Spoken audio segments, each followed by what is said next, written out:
Hola, qué gusto que me escuches, qué gusto que me sigas. Hoy quiero proponerte la lectura de un texto que no es abundante, no es grande, incluso la idea era eso, que fuera muy puntual y muy concreto. Me refiero a hashtag Necroderecho. Así como lo oyes, le pusimos en el título hashtag. De hecho, cuando pedimos en la Dirección de Derechos de Autor de México que incluyeran este signo gráfico, bueno, pues no hubo sorpresa, pero no hubo mayor problema. Era el primer título que se registraba así. Queríamos hacerlo así para destacar que, bueno, pues se trata de un tema que pues surge en un contexto contemporáneo actual, ¿no? El de la psicopolítica, el de la viralización, el de la posverdad. Pero, ¿de qué va este texto? Bueno, pues es una propuesta para repensar el derecho en términos un poco más realistas.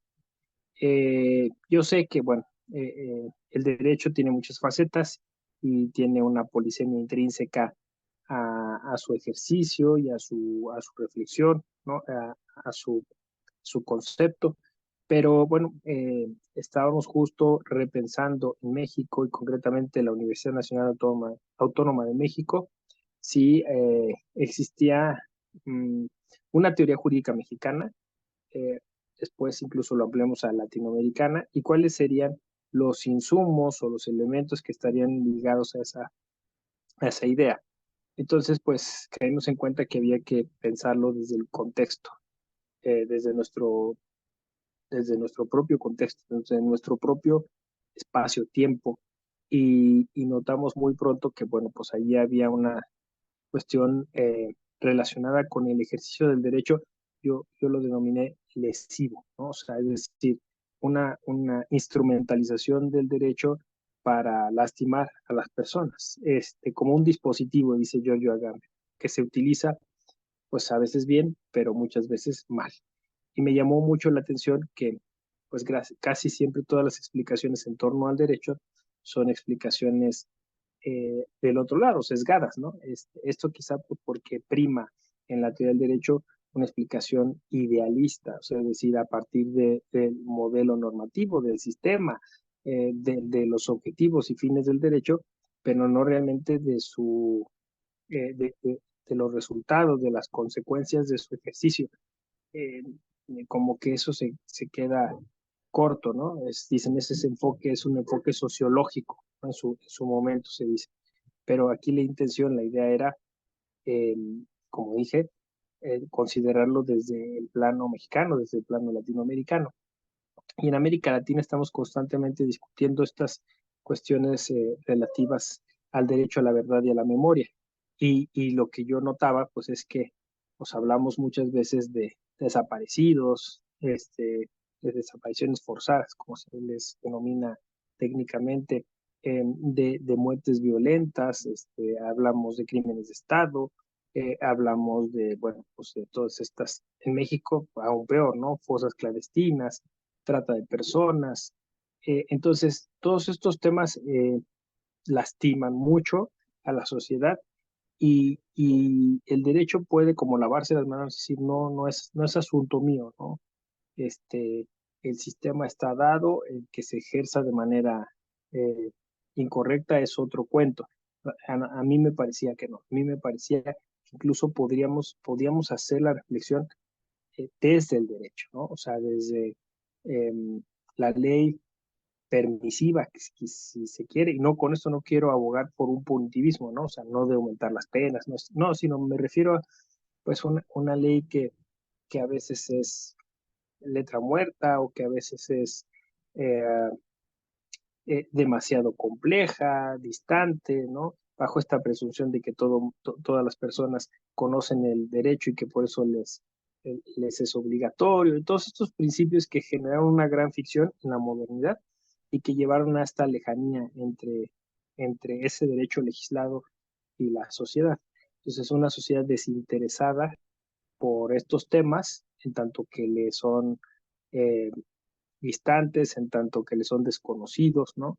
Y entonces esta tensión o esta relación tensa entre la sociedad y su derecho legislado Y luego todo este aparato, esta infraestructura ligada a las instituciones del Estado y a los propios operadores jurídicos que ven con desprecio esta anomia, esta lejanía, ¿no? Y que terminan criminalizando a la sociedad en vez de entender por qué, por qué esta lejanía, por qué esta brecha entre la sociedad y su derecho, ¿no? Entonces, bueno, pues esa reflexión me llevó a atender a algunos autoras, autores que ya habían analizado ese contexto desde la necropolítica, ¿no? O sea, desde esta idea biopolítica que, como sabemos, desarrolló en principio Michel Foucault y luego sus discípulos, como fue el caso de Agamben o Roberto Espósito. Luego Bembe lo desarrolla para el contexto africano y así, ¿no? Así hemos venido teniendo diversos acercamientos de la teoría a esos fenómenos donde el sistema se pone del lado literalmente de la muerte, o sea, donde el sistema político favorece la muerte o incluso tiene como elemento fundante la muerte. La otra es Hannah Arendt, ¿no? Quien analiza a través de su concepto de banalidad del mal pues esta normalización del mal, como la llama Carlos Varela para el contexto mexicano, de que se hace algo sistémico, ¿no? O sea, el mal es parte de todo, ¿no? Y es parte, yo es lo que hipotice, pues es parte del derecho también, ¿no? Entonces, leyes que, por ejemplo, restringen derechos al grado que pues, van a provocar la muerte, no sé, por ejemplo, reformas al sistema de salud o a los derechos sociales que disminuyen el impacto, el influjo o la derechohabiencia, y entonces al disminuirlo, pues sacan a un sector que incluso puede ser miserable, que van a, pues eso, a dejar de tener los elementos que les permite vivir, ¿no? Entonces, literalmente una reforma puede matar gente, ¿no? Una sentencia que permite o favorece, pues, un desarrollo eh, económico, un proyecto de inversión económica que es depredador o ecocida, ¿no? Depredador del medio ambiente o ecocida, pues también se puede medir que pues la contaminación de un río o el desecamiento del río o la deforestación, pues va a matar a tantas personas, ¿no? Porque pues se van a quedar sin agua o van a beber agua contaminada o van a tener problemas de salud respiratoria. Creo que esto con la pandemia, el libro fue escrito antes, pero con la pandemia esto como que se confirmó muchísimo porque, bueno, pues fue el sistema, fue el derecho quien determinó quién moría y quién vivía, ¿no? Quién tenía una cama, quién tenía un respirador, quién tenía este derecho a la atención médica, incluso en algún momento quién tenía derecho a vacunarse, ¿no? Independientemente de todas las teorías que giraron en torno al bicho del COVID, de todos modos, o sea, ahí nos dimos cuenta que pues que efectivamente, ¿no? O sea, no hay todos los derechos para todas las personas, sino más bien hay un, unos bienes comunes limitados que el administrador, en este caso el Estado, reparte, pero pues reparte dolosamente, diría yo, ¿no? O interesadamente, de manera muy clientelar a, a sus colaboradores, en principio, ¿no? Si nos va bien, en el peor de los casos, pues se los reparte a sus familiares, a sus amigos, ¿no? Este, y entonces, bueno, pues todo este uso abusivo, pues, no sé, es una tautología, ¿no? Un abuso del derecho, un abuso del derecho y utilizar, es lo que me molestaba muchísimo, ¿no? Mirar cómo el derecho se utilizaba eh, repetidas veces para, para lesionar, o sea, para hacerle daño a las personas, incluso la cultura jurídica incentivando ese uso, ¿no? Tú tienes derechos, tienes que exigirlos, no te importe qué suponga eso, ni qué sacrificios o qué, un poco, estoy pensando en Agamben, ¿no? El homo sasa, ¿no? Se tenga que hacer, ¿no? Y entonces, al final los derechos tienen un costo, pero no solo un costo económico, sino quizá un costo incluso en vidas, ¿no? Un costo de sangre, ¿no? Entonces, un poco eso es el necroderecho, es repasar, además, a través de la cultura, de la literatura mexicana, que como se sabe, tiene mucha cercanía con el tema de la muerte. O sea, teníamos que ser los mexicanos quienes diéramos ese paso adelante, ¿no? O sea, en México la muerte era un elemento idiosincrático importantísimo, porque pues no había eh, realmente ese corte, ¿no? Como lo hay ahora en el mundo occidental, ¿no? Había una conexión entre los antepasados, los muertos y los vivos, y eso pues, ha distinguido mucho la cultura mexicana. Pero pues justo este derecho moderno que es sumamente, eh, si podemos decirlo, dañino, ¿no? Sumamente egoísta, sumamente eh, yo quisiera decir, voraz, ¿no? En el sentido, pues, de una ideología capitalista, hiperconsumista, ¿no? Que va diciendo, pues, tienes que tener cada vez más derechos, ¿no? Incluso se ponía en términos de primera, segunda, tercera, cuarta generación, como si fueran iPhones los derechos. Entonces, incentivaba esa lucha, ese egoísmo, ese enfrentamiento.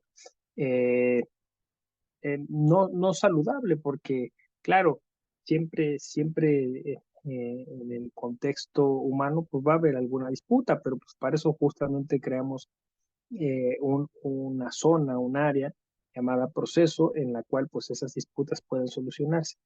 Pero cuando el Estado administra esta justicia o estos procesos, los alarga, los hace es casi de muerte, ¿no?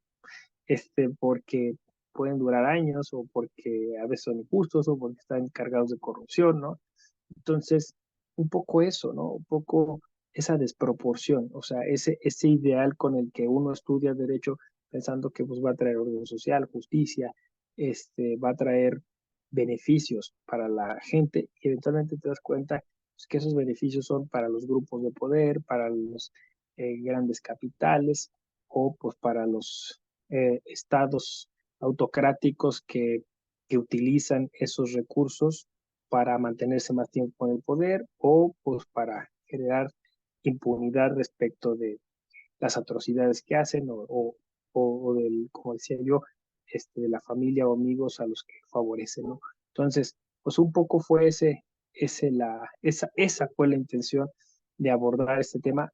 Obviamente resultó sumamente polémico, sumamente eh, difícil de asimilar en algunos círculos, en algunos espacios.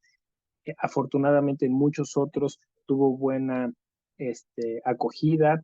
Incluso, bueno, el libro ha sido presentado en otros países. En Europa, por ejemplo, tuvo muy buena recepción. Claro, llevó una autocrítica, curiosamente, porque pues, el libro plantea también estas desproporciones en términos colonialistas, por decirlo así. En Brasil incluso se tradujo, se, se sumaron colegas a la reflexión de este concepto y pues la idea del necroderecho, como te decía al inicio, es que sea muy concreto, que sea de fácil lectura. Yo eso es lo que pretendí, llegar a muchos lugares y lo logramos hacer open access de manera rápida, ¿no? O sea, logramos que vendidas las primeras copias, podía estar disponible para todas las personas. Así que lo puedes descargar, lo puedes leer y luego lo podemos discutir todas las veces que quieras. Esa es la idea, que lo podamos discutir para mejorar, porque al final hay una propuesta que le llamé vitalismo jurídico, es darle la vuelta, ¿no? ¿Y qué significa esto? Pues significa plantear el derecho en términos de la vida, de favorecer la vida. ¿Cuál? La de todas las personas, realmente, ¿no? La coexistencia, como le he venido llamando últimamente. Bueno, pues espero que haya sido de interés esta breve reseña sobre el necroderecho de la editorial Libitum en México y pues te invitamos a leerlo. Aquí vamos a dejar la liga para acceder a esto. Gracias al Instituto Peruano de Inteligencia Artificial que permite desarrollar estos temas, socializarlos y pues viva la sociedad del conocimiento, viva la cultura cívica que se genera a través de compartir lo que sabemos, nuestras lecturas, nuestras opiniones. Gracias.